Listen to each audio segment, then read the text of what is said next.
মানুষ কিন্তু একটা কথাই বলছে, ভাতা নয় টাটা চাই। টাটা মানে শিল্প, ভাতা নয় টাটা চাই, শিল্প চাই। শিল্প আসবে, নরেন্দ্র মোদীর হাত ধরে আসবে। নরেন্দ্র মোদীর সরকার পশ্চিমবঙ্গে যেদিন গঠন হবে সেদিনই আমরা আমাদের শিল্পের ব্যাপারে আমরা আমাদের প্ল্যানিং বলবো আপনাদেরকে, এবং শিল্প হবে। এবং আমি নিজে দায়িত্ব নিচ্ছি টাটার কর্মকর্তাদের সাথে কথা বলার জন্য। আমি প্রয়োজনে নিজে যাব, আমাদের রাষ্ট্রীয় নেতৃত্বের সহযোগিতায় আমরা টাটাকে এখানে ফেরত আনবো। সিঙ্গুর টাটাবিহীন হয়েছিল, আবার টাটা যুক্ত হবে। কথা যত কম বলেন ততই ভালো। কোথায় কি হবে, তারপরে কি হবে সেটা নিয়ে কোনো লাভ নেই, ওটা হবেও না, কোনোদিনই হবে না। যে লড়াইটা মাননীয় মুখ্যমন্ত্রী করেছিলেন সেদিন দাঁড়িয়ে, সেই লড়াইটা স্বীকৃতি পেয়েছিল মাননীয় সর্বোচ্চ ন্যায়ালয় থেকে, অনারেবল সুপ্রিম কোর্ট থেকে। অ্যাকুইজিশন, অধিগ্রহণ, ফার্মারের জমি, কৃষি জমি অন্যায়ভাবে অধিগ্রহণ করা হয়েছে, তার বিরুদ্ধে মমতা বন্দ্যোপাধ্যায় লড়েছিলেন। মাননীয় প্রধানমন্ত্রী আসলে এখানে শিল্প হয়ে যাবে, এখানে শিল্প হচ্ছে, এবং এখানে শিল্পপতিরা যারা এখানে লগ্নি করছেন তাদের অপমান করা হচ্ছে সুকান্ত বাবুদের পক্ষ থেকে। টাটা তো পশ্চিমবঙ্গে বহুদিন ধরেই ফিরেছে। মমতা বন্দ্যোপাধ্যায় আসার আগে টাটার হোটেল চেনের সংখ্যা কটা ছিল পশ্চিমবঙ্গে, আর আজকে টাটার হোটেল চেনের সংখ্যা কত? 5 গুণের কাছাকাছি বৃদ্ধি পেয়েছে। আজকে টাটাদের যে সিলিকন ভ্যালি রয়েছে সেখানে 20 একরের কাছাকাছি জায়গা নিয়েছে নিজেদের কনসালটেন্সি সার্ভিস চালু করার জন্য। টাটা ভার্সেস তৃণমূল কংগ্রেস কোনোদিনই ছিল না বিষয়টা। আমাদের দাবি ছিল জমি নিয়ে, জমিটা অবৈধভাবে কারা হয়েছিল সেটা ছিল মূল কথা। জমিটা নিয়ে লড়াই ছিল, আর সেই জমিটা অধিগ্রহণ যে বেআইনি ছিল সেটা সুপ্রিম কোর্ট বলে দিয়েছিল 31শে আগস্ট 2016 সালে, ঐতিহাসিক রায়। ফলে তৃণমূল কংগ্রেসের আন্দোলন কোথাও ভুল ছিল না।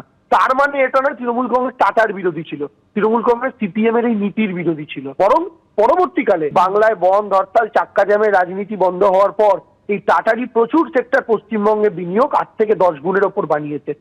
সিপিএম এর নীতির বিরোধিতা, তাহলে তৃণমূল কংগ্রেস গত 15 বছরে কি নীতি তৈরি করতে পেরেছে? প্রশ্ন তুলছেন সিপিএম নেতা শতরূপ ঘোষ। শুনছিলাম দেবাংশু ভট্টাচার্য বলছেন যে টাটা নাকি তৃণমূল আমলেও পশ্চিমবাংলাতে অনেক কারখানা করেছেন। তো সেই কারখানাগুলো খুব সম্ভবত দেবাংশুর বাড়ির ছাদে হয়েছে, সেই কারণে দেবাংশুর বাড়ির লোক ছাড়া আর কেউ চোখে পড়েনি। দ্বিতীয় কথা হচ্ছে টাটা নাম তৃণমূল ছিল কি ছিল না সেই সময়ের কথা যাদের মনে আছে তাদের জানা আছে। ধর্ণা মঞ্চ থেকে মমতা বন্দ্যোপাধ্যায় ডাক দিয়েছিলেন যে টাটার সমস্ত প্রোডাক্ট বয়কট করুন, টাটার কোনো প্রোডাক্ট কেউ কিনতে পারবেন না। জমি অধিগ্রহণ করতে হয়, এরকম ভাবে সঠিক পথে শিল্প করতে হয়, সেইটাকে দেখানোর জন্য তো তৃণমূল 15 বছর সময় পেল পশ্চিমবাংলায়। এত বন ধর্মঘট এত কিছু করেও, এত কারখানা লক আউট করেও তো বাম সরকারের সময় হলদিয়া তৈরি হয়েছে, বক্রেশ্বর তৈরি হয়েছে, সল্টলে সেক্টর 5 তৈরি হয়েছে।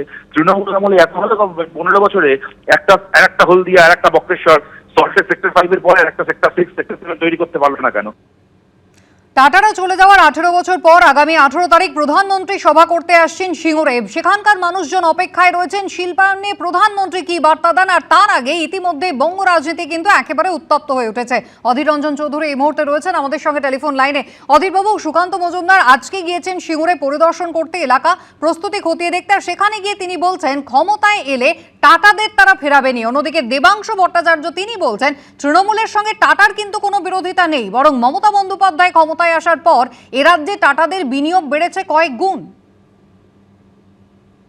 আমি তো একটা কথা বলতে চাই যে ওই সিঙ্গুরকে কেন্দ্র করে মমতা ব্যানার্জি হয়েছিল বাংলার শিল্পকে অস্তাচলে পাঠিয়ে দিয়ে, বাংলার শিল্পকে কবরস্থানে পাঠিয়ে দিয়ে, শ্মশানে পাঠিয়ে দিয়ে বাংলার মুখ্যমন্ত্রী মমতা ব্যানার্জি হয়েছিলেন।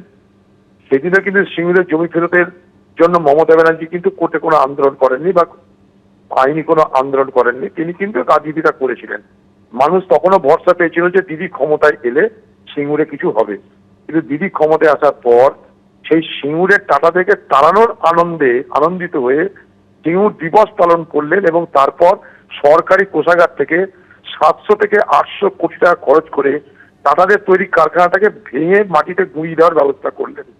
আজকে সিঙ্গুরে দিদির নেতৃত্বে কারখানা তো দূরে থাক, সেখানে লাল শাক, পুঁই শাক আর অল্প বিস্তর আলু কিছু হয়, সেখানটাই আবার চলে আসছেন মোদি। সময়টা কখন? ঠিক ভোটের আগে। এই মোদিজি কিন্তু সিঙ্গুর থেকে কারখানাকে টাটা নিয়ে চলে গেছিল গুজরাটের সানান্দে, সেখানে আজ গুজরাটের আনন্দে। সেখানটায় আজ অটোমোবাইল হাব হয়েছে। আমেরিকার ডেট্রয়েটকে তুলনা করা হয় সেই অটোমোবাইল হাবের সঙ্গে।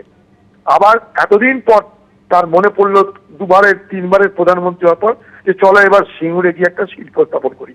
শিল্প স্থাপন হবে কি হবে না, কি শিল্প হবে সেটা প্রধানমন্ত্রী বলবে না প্রধানমন্ত্রী দলের এমপি বলবে, আমার জানা নাই। তাই আমি বলবো আমার প্রস্তাব, দিদি আর মোদি ভোটের আগে দুজনে একটা মঞ্চে বিতর্ক সভায় আপনারা করুন, সেই বিতর্ক সভা দুজনে হাজির থাকুক। বাংলার মানুষ প্রশ্ন করবে শিল্প কোথায়। বাংলা থেকে 8,000 শিল্প চলে গেছে অন্য রাজ্যে বা অন্য দেশে। ভারতবর্ষ থেকে একের পর এক শিল্পপতি চলে যাচ্ছে বিদেশে। এর উত্তরটা কি আমাদের জানতে হবে। 90 টাকা একটা ডলারের বিনিময়ে কারণটা কি জানতে হবে। শিল্প হলে সবাই খুশি হবো আমরা, শিল্পের কেউ বিধিত নেই। কিন্তু এই বাংলায় আপনারা দেখুন বিধানচন্দ্র রায়ের পর আর কোনো শিল্প করার কোনো মুখ্যমন্ত্রী তৈরি হয়েছে কি? সেই বিধানচন্দ্র রায়কে দিয়ে এখনো ভাঙায়, সেই দুর্গাপুর, সেই কল্যাণী, সেই হলদিয়া, সেই সল্লে। তাই মুখে মুখে বাংলার মানুষ শিল্প হবে, উন্নতি হবে শুনতে শুনতে আজ বাংলার মানুষ ক্লান্ত পরিশ্রান্ত। ভোট এলেই উন্নয়নের বাঁশি বাজবে, ভোট শেষ হলেই দিদি চলে যাবে কালীঘাট আর মোদি চলে যাবে দিল্লি। বাংলার মানুষ যেটি মিলেছিল সেটি মিলেই থাকবে। ধন্যবাদ। এবিপি আনন্দ, এগিয়ে থাকে, এগিয়ে রাখে।